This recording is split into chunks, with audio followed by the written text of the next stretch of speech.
They were supposed to disappear forever.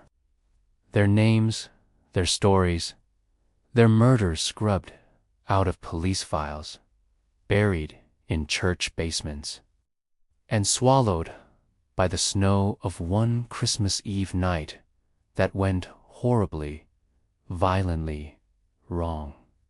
And yet, somehow, the truth clawed its way back. If you're watching this, you're about to hear the parts they failed to erase. The parts that were never meant for the public. The parts that still make investigators lower their voices when you ask about them. Before we go deeper, do one thing.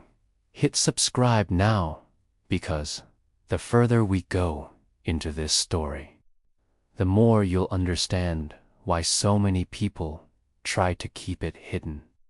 Christmas Eve is supposed to be predictable. Warm lights, polite smiles, families pretending everything is fine for one night. But the cases tied to this story didn't happen in the kind of homes where carols played softly in the background. These tragedies erupted in places where the tension had been tightening for years, where the holidays didn't bring peace, only pressure. Most people never heard about these murders because the authorities didn't want them to become holiday legends. Too brutal, too chaotic, too close to exposing just how thin the line is between celebration and disaster. Newspapers softened the details. Police departments withheld records. Surviving relatives were encouraged, sometimes pressured, to keep their mouths shut. But the truth always leaves fingerprints. And when you trace enough of them, you start to see the full shape of what happened on those Christmas Eve nights. Families wiped out in minutes, suspects who vanished into the dark like they were never real, and cases that were quietly closed with explanations that never matched the evidence. These weren't random acts. They weren't holiday accidents. They were explosions of rage, fear, obsession, and desperation, all detonating at the exact moment the world was supposed to be calm and joyful.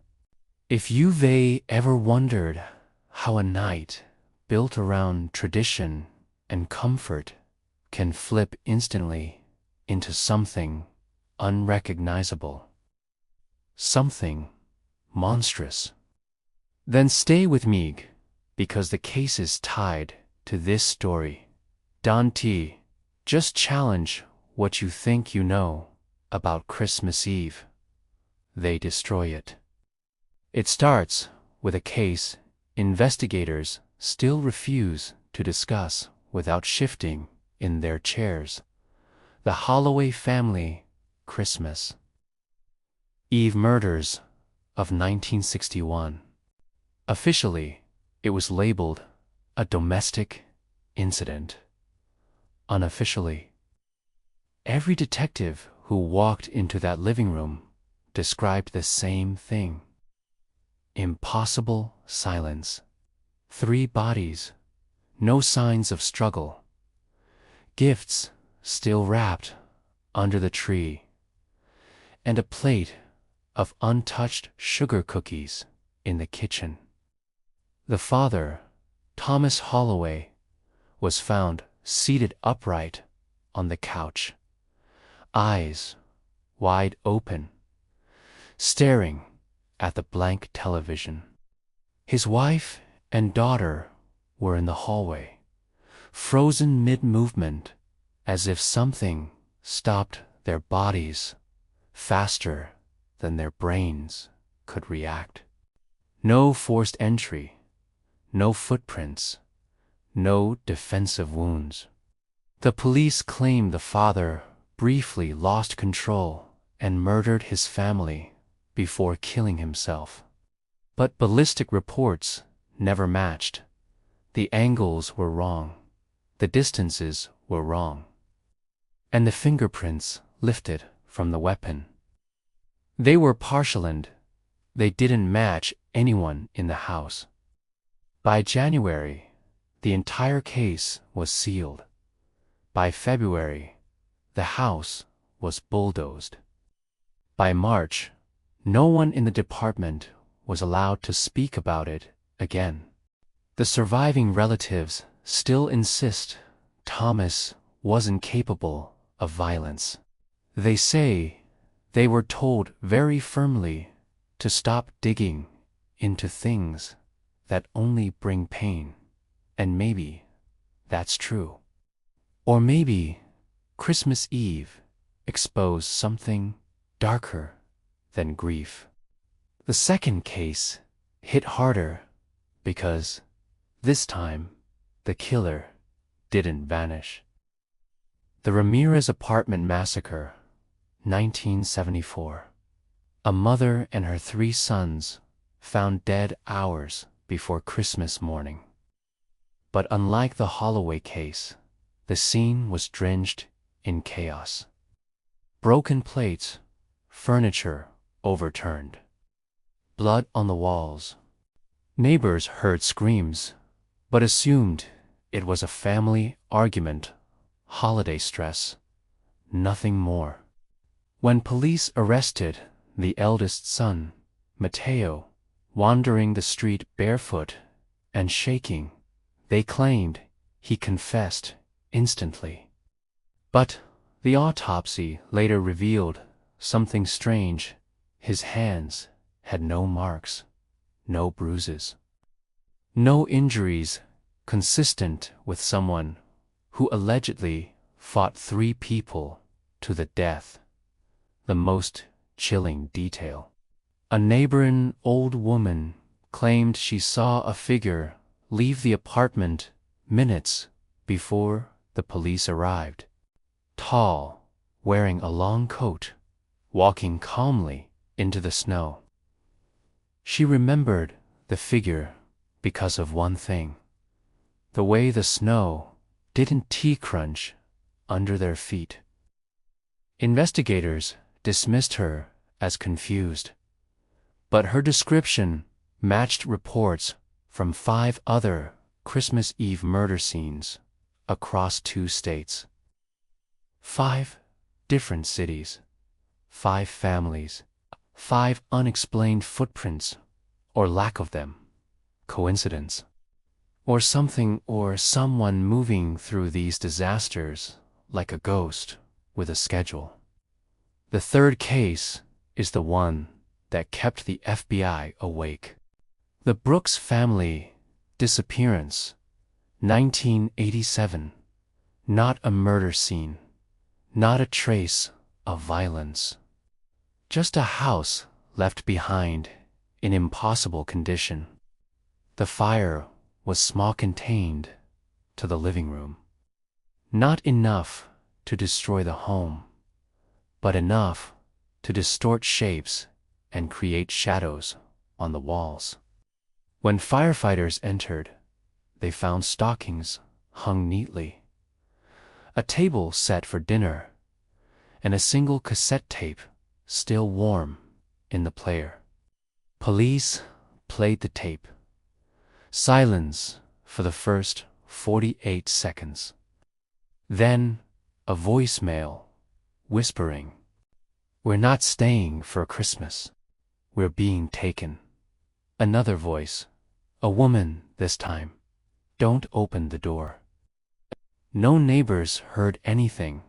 No one saw the family leave, but the front door.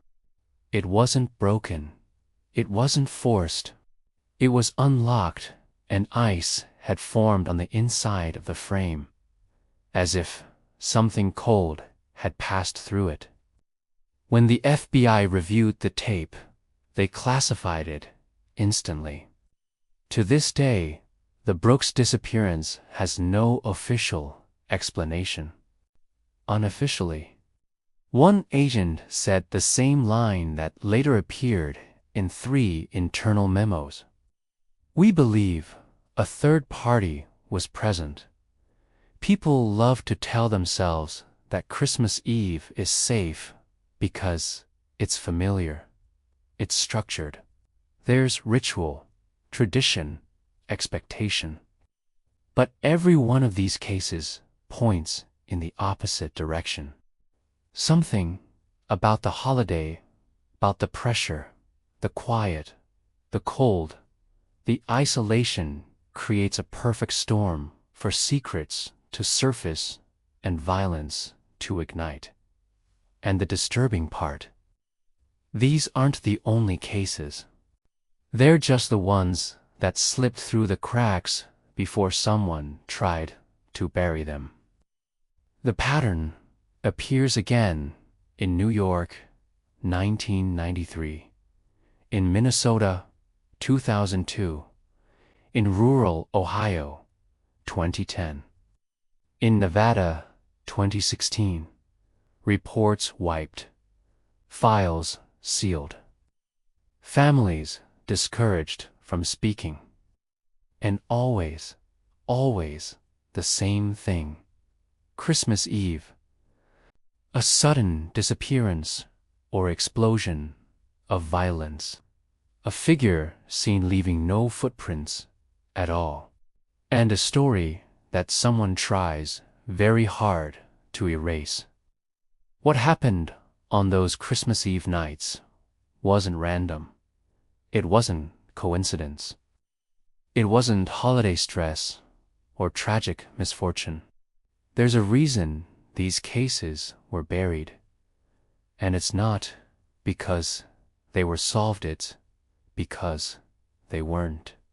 Because the explanations didn't fit. Because the evidence didn't match. Because too many details pointed in directions no one wanted to acknowledge. Families torn apart. Suspects who couldn't have done what they were accused of. Witnesses who saw things that shouldn't exist.